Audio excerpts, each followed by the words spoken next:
स्वामी जी बोले रहते हैं कि हम बॉडी ड्रॉप कर सकते हैं, मतलब एक बॉडी छोड़ के दूसरे बॉडी में जा सकते हैं। इंडियन ने पूछ लिया कि आप अमेरिका में क्यों कर रहे हैं? आप इंडिया में क्यों नहीं कर रहे? कुछ सिखाने की कोशिश करता हूँ, बताने की कोशिश करता हूँ। वो लोग क्या करते हैं, rather than listening and doing, internalising and doing what Swami ji is saying, वो क्या करेंगे, स्वामी जी के पैर पड़ेंगे, हमारा भला कर दीजिए, हमको ये दे दीजिए, वो दीजिए। This is what Indians do.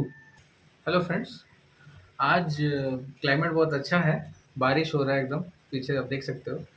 और अभी-अभी मैंने बुक ख़त्म किया, बुक का नाम है walking with the Himalayan master, written by Justin O'Brien.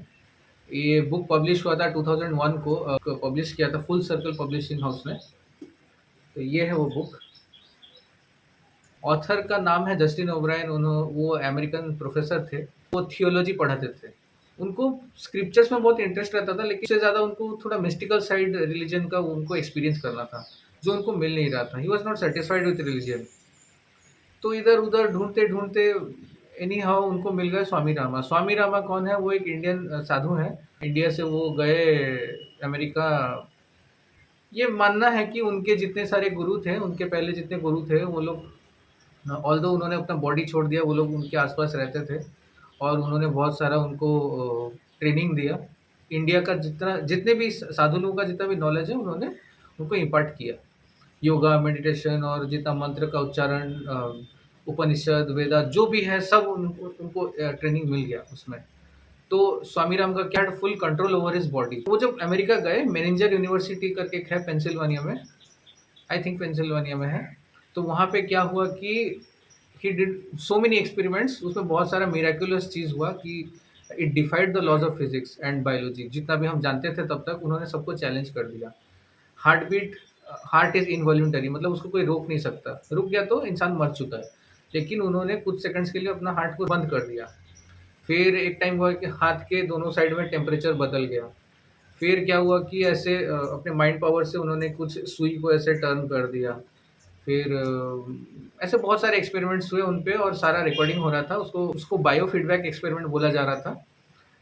तो उन्होंने बोला कि योगा और मेडिटेशन से ये सब संभव है और ऐसा नहीं कि कोई भगवान ये सब कर सकता है, हम इंसान कर सकते हैं, provided we do the proper training for the proper period. मतलब रिगोरस ट्रेनिंग होगा तो हम ये सब कर सकते हैं। और उन्होंने, मतलब उनके जो मास्टर थे, जो भी थे, उन्होंने बोला कि तू जा and subject this knowledge, subject your powers to scientific scrutiny. तो वो अमेरिका गए और सारा डेटा अभी भी है, कहीं छिपा हुआ है, मैनेजर यूनिवर्सिटी के फाइल्स में होगा, नहीं तो यूएस गवर्नमेंट में ले लिया होगा। वो अमेरिका से पहले यूरोप और रसिया भी घूमे हैं स्वामी रामा, अपने पढ़ाई के लिए। उनको हर चीज़ का ट्रेनिंग मिला था, होम्योपैथी था, फिर म्यूज़िक भी उन्होंने ट्रेनिंग लिया था और बहुत दुनिया में जो कुछ भी, ही ट्राइड एवरीथिंग। तो you can say he was a modern साधु। तो ऐसा नहीं कि साधु मतलब ऐसे गेरुआ पहन के घूमते होंगे, वैसा नहीं। He used to wear western clothes also. ये जो बुक है 1970 से लेके 1996 तक, जब साधु स्वामी रामा जब एक्सपायर कर गए, तब तक का पीरियड का है। भर-भर के ऑथर ने लिखा है कि स्वामी जी ने मुझे ये बोला, ये करने बोला, वो करने बोला, मैं यहाँ गया, वहाँ गया।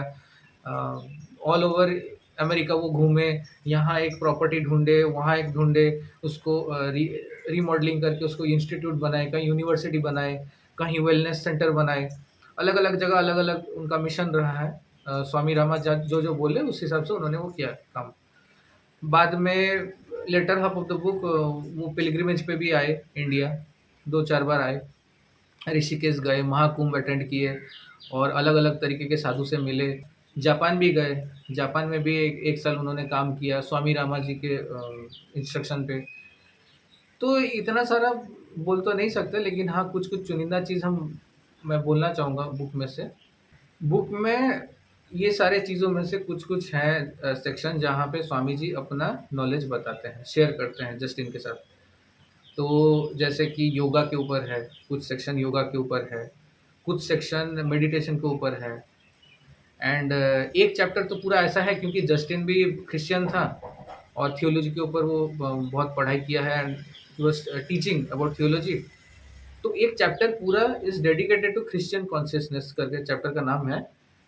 तो क्रिश्चियनिटी और योगा और मेडिटेशन का कनेक्शन स्वामी रामा बोलते हैं। पूरा एकदम चैप्टर उसमें भरा हुआ है कि बुक ऑफ रेवलेशंस जो है, how it is exactly related to meditation. उसमें जॉन या कोई है बुक ऑफ रेवलेशंस में, उन्होंने जो भी देखा बोला। स्वामी रामा का बोलने का मतलब ये है कि वो सब कुछ उपनिषद में है और बुक ऑफ रेवलेशन को अलग तरीके से पढ़ना चाहिए, not the traditional way which Christians do. तो ये एक अच्छा चैप्टर है, मतलब सिंक्रोनाइज कर देते हैं क्रिश्चियनिटी और हिंदुइज्म को। ऑथर जो है, ऑल्दो मतलब वो स्वामी जी के इतने करीब रहता है, he is also initiated as a चेला।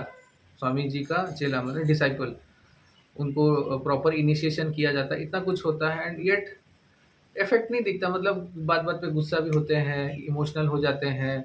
स्वामी जी जब एक्सपायर किए तो ये आके रोने लगे। मतलब ये दुनियादारी से निकल नहीं पा रहे थे। मुझे जैसा लगा कि if you read somebody story, किसी का स्टोरी अगर पढ़ते हैं तो इट शुड बी इंस्पायरिंग कि हाँ देखो इसमें कैसा चेंज आया। मुझे वैसा कुछ लगा नहीं, क्योंकि स्वामी जी बोले रहते हैं कि हम बॉडी ड्रॉप कर सकते हैं, मतलब एक बॉडी छोड़ के दूसरे बॉडी में जा सकते हैं। बीच में वो बोलते हैं कि पहले मैं बॉडी ड्रॉप कर दिया करता था, एक भोली बाबा के बॉडी में मैं था, वहां से निकल गया मैं, फिर अभी इस बॉडी में आया हूँ। तो आई कैन ड्रॉप बॉडीज, लेकिन अभी आजकल गवर्नमेंट के लॉज के लिए मैं कर नहीं पा रहा हूँ, बॉडी मिलना मुश्किल है, and that is why I will not drop this body and go to other, rather I will just I will die and I will get reincarnated somewhere else। तो ये चीज उन्होंने बोला। तो यू शुड अंडरस्टैंड, ऑथर को तो दिमाग में रहना चाहिए ना कि स्वामी जी जो एक्सपायर किए तो he will come back again, ये नहीं कि वो खत्म हो गए। एनीवेज, तो he did not develop that much. America में स्वामी जी कुछ प्रीचिंग कर रहे थे, उस बीच एक इंडियन ने पूछ लिया कि आप अमेरिका में क्यों कर रहे हैं, आप इंडिया में क्यों नहीं कर रहे। क्वेश्चन पे स्वामी जी एंग्विश जताई कि मैं अमेरिका क्यों आया, इंडिया में तुम लोग खुद काम नहीं करना चाहते, मैं क्या कर सकता हूँ, गधे को पानी दे सकता हूँ, पानी पिएगा कि नहीं वो गधा खुद करेगा। तो सिमिलरली इंडियंस को वो बोले कि जब भी मैं, और वो भी फ्री में, मतलब हम पैसा नहीं देंगे, कुछ कर दीजिए हमारा ऐसे वैसे, हम बैठे रहेंगे, हमको कुछ मिल जाए लाइक दिस। तो वो बोले कि rather than Indians, Americans are better off. अगर मैं अमेरिकन्स को बताऊं तो वो लोग प्रैक्टिस करेंगे, वो लोग आगे बढ़ेंगे इस ट्रेडिशन को, और ज़रूरत पड़े पैसा भी खर्चा करते हैं। जो उनको मिला, पैसा is nothing compare to what teachings they get, yet वो लोग पैसा खर्च करने को तैयार रहते हैं और खुद को बदलने के लिए रेडी हैं, अनलाइक इंडियंस। तो ये था एक episode, it was very I opening. और बुक भरे, पूरे बुक में एकदम मिरेकल्स भरे हुए हैं, तो आई कैन नॉट से एक के बाद एक, बहुत कुछ है बुक में। ओवरऑल मैं इस बुक को 3 आउट ऑफ 5 देना चाहूँगा। ये फिलोसॉफिकल भी नहीं है, रिलीजियस भी नहीं है, लिटरेरी मास्टरपीस भी नहीं है, बट यस एक गुरु और चेला का जो रिलेशन होता है उसका एक झरोखा है, आप थोड़ा सा जान सकते हो उसमें से। तो मिलते हैं किसी और बुक के साथ। All the best, bye.